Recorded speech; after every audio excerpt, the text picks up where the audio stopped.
Hello, I am Declan Gill of the Solar Society Opinions. Today I'm going to be talking about ICW. This is some of the most insane stuff I have ever seen. Joining me is wrestling and ring psychology expert Keith O'Dwyer, as I have promised. Keith, you're very welcome to the show today. Cheers, mate.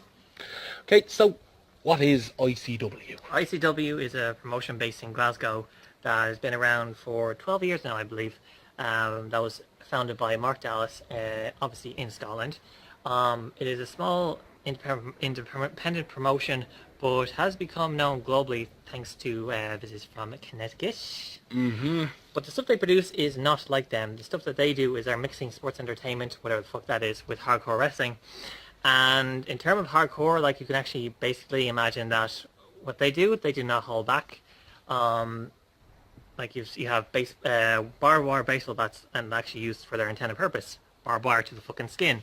Staple guns, thick shards of glass, cinder blocks, thumbtacks, tables, easily on fire. Yes. We actually fucking saw that, and we loved it. Oh, just try watching it with broken ribs. Yeah, this fella actually watched it. Was this past year's for Nolding? Yeah. Oh, that was painful. But yeah, that's basically what you would expect from ICW in any show. It doesn't matter if it's a big show or a small one. They have no limits. But here's something that I originally thought they did have a limit to, and that's the age restriction to 18. But I think as of late, Mark Dallas doesn't give it a shit, because at Fear Nothing 10, I remember where we were watching in the Essex Hydro. I remember listening to kids behind me, and that did not sound like people of age 16. Pardon me, 18. It sounded like probably even under 16, like probably even preteens. No broken voices. Yeah, but I'd say that's probably, I doubt that security would let them in. I'd say, Dallas just said, let anybody in, more money to us. Yes, And absolutely. best part is the content in the ring has not changed. Still bloody mess and fire everywhere. Okay. Now my guess is Dallas' style that he allows is insane.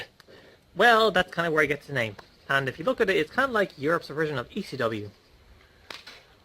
Which, as we all know, was crazy. Yes. But, ICW is not as crazy, but close enough. And given your knowledge of what goes on in the ring, you've been able to call certain matches that no one else has been able to. Yes. And that's pretty much like in any promotion, like in not just ICW or New Japan, or of course anybody can fucking predict WWE these days. Yeah. But like Impact, Pro Wrestling Guerrilla, I suppose other British promotions that, like, in my head, are not too familiar, but I would see from time to time. But I guess it could, like, say, majority of times I can usually predict, and majority of times I'm right, sometimes I'm wrong. Even if I'm wrong, no one's perfect. Yes. And just go through a couple of matches in particular. The King of Insanity match you could call. Oh, absolutely, because you had Jimmy Havoc, you had Mikey Whiplash, you had Chris Redfield, and you had Stevie Boy. And they're saying, who's most likely going to be put over in that match? Because technically all of them are hardcore. I'd say, well, most likely Stevie Boy. And I'd say when it comes to the Square Go, which is basically their version of the Money in the Bank, Stevie was going to win. But lo and behold, he won. And of course they say, okay, so we're going to have a crazy death match between Mikey Whiplash and the champion at that time, BT Gunn. Perfect opportunity for Stevie Boy to cash in his Square Go after he beats Kenny Williams in a ladder match for the Square Go contract. He beats him. Kenny the Bollocks. Kenny the Bollocks. And of course, lo and behold, Kenny's a sneaky little shite siding with Red Lightning. And of course then, later in the match, the title match between BT and Whiplash turns into a three-way, and both of them are like nearly dead to the point. CV, being the sneaky little bastard he is, basically pins Mikey Whiplash after Whiplash is fucking powerbombed through shard glass and is bleeding out of his back like a fucking waterfall, which is very clever. And of course, I saw all that shit coming. I did not see the bloody mess from Mike Whiplash. That was scary as fuck. But the outcome, I'd say, I could have seen this a fucking mile away. And BT is the champion because of the main event was the champion because of the main event of Fear and Loathing, where he faced Joe Coffey for the unification match. Yeah, so it was a Zero-G versus the Heavyweight World title, pardon me. And of course, I suppose it's kind of making sense because BT, like, I suppose, is probably the most respected backstage and also probably one of the most well-known, commonly known competitors and in the ICW roster and in British wrestling period.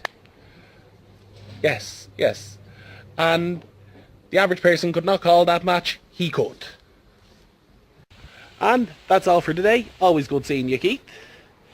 Next time you see me, I'll be in Whelan's in town, giving some promotion to Luke Clerkin with his new EP launch, Second Starts. If there's anything you'd like to see us do, like this video, leave a comment, subscribe, and share this video. I'll see you guys next time.